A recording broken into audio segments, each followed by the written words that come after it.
তায়েফের ময়দানে আমার রাসূল রক্ত দিয়েছেন। আমি সেই তায়েফ সফর করেছি।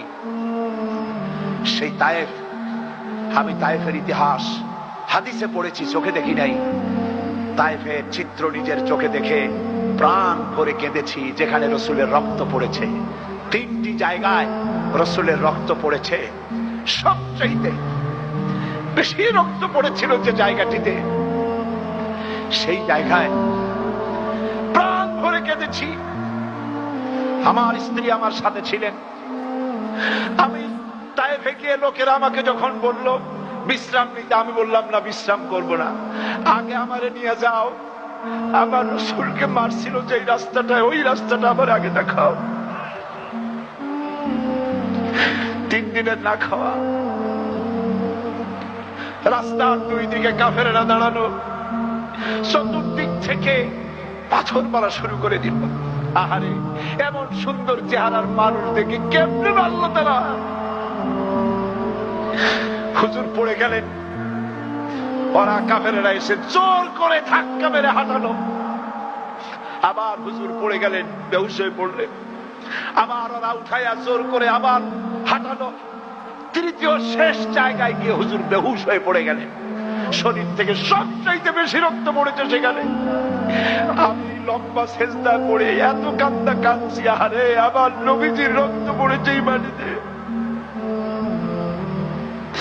ফেরেশতারা এসে বলছেন, হে রাসূল, আপনার এই অবস্থা থেকে আকাশের ফেরেশতারা কাঁদতে কাঁদতে অস্থির হয়ে গিয়েছে। আপনি আমাদের অনুমতি দেন, এই পাহাড় চাপা দিয়া কাফেরের কুষ্টি সাফ করে দেই। আমার নবীজি বললেন, না, আমি তা বলবো না। আমি তো পৃথিবীর মানুষকে প্রতিশোধ দিতে আসি নাই। আমি যদি হুকুম করি আর আমার হুকুম মতো সবগুলি যদি পাথর চাপা দিয়ে মারিয়ে ফেলে দাও, তাহলে আমি কাল কালে পৌঁছাবো লা ইলাহা ইল্লাল্লাহু মুহাম্মাদুর রাসূলুল্লাহ।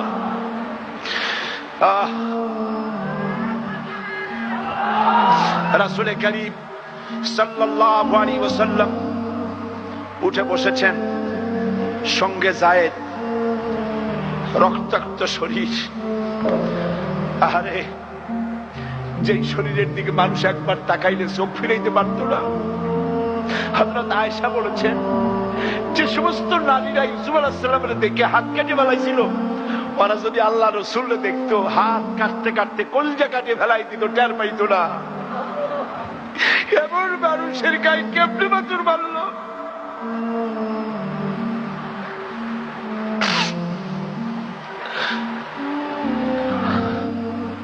রাসূল করিম সাল্লাল্লাহু আলাইহি ওয়াসাল্লাম বসে আছেন, শরীর থেকে রক্ত ঝরছে।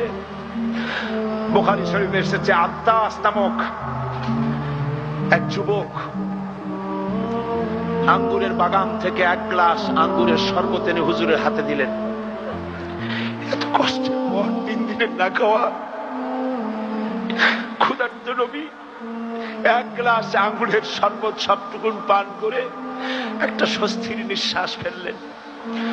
বললেন, তোমার নাম না আত্তাস? তিনি বললেন, হ্যাঁ, আমার নাম আত্তাস। তোমার বাড়ি হযরত ইউনূস আলাইহিস সালামের গ্রামে? বললেন যে হ্যাঁ, আমার বাড়ি ইউনূস আলাইহিস সালামের গ্রামে। যুবক জিজ্ঞেস করলেন, হুজুর, আপনি কি করে বুঝলেন আমার নাম আত্তাস আর আমার বাড়ি ইউনূস আলাইহিস সালামের গ্রামে? আপনি জানলেন কি করে? হুজুর বললেন, আমিও নবী, ইউনূস আলাইহিস সালামও নবী। এক নবীর খবর আর এক নবীর কাছে থাকে। রাসূল গায়ের রক্তগুলি ধুইয়ে 2খানা হাত আল্লাহর দরবারে তুললেন। আজকে দুনিয়ায় কেউ নাই হুজুরের, খাদিজা নাই, আবু তালেবও নাই, রাসূল একা। সাহাবীরা দিনের বেলায় কাফেরদের ভয়তে হুজুরের সঙ্গে দেখা করতে পারে না। হুজুর বলেন, আমার ওই কষ্টের সময় খাদিজা নাই।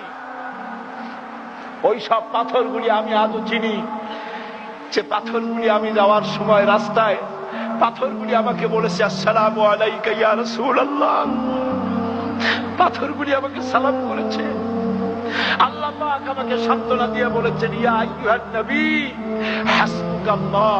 ও নবী, কোন চিন্তার কারণ নাই, আমি আল্লাহ তোমার জন্য যথেষ্ট। তুমি আমার চোখের সামনে। হযরত খাদিজা রাসূলুল্লাহ কোন সময় ভুলতে পারেন নাই। হযরত খাদিজার কথা হুজুর বলেছেন, আকাশের নিচে জমিনের উপরে খাদিজার চাইতে উৎকৃষ্ট উত্তম মহিলা আকাশের নিচে জমিনের উপরে আর নাই।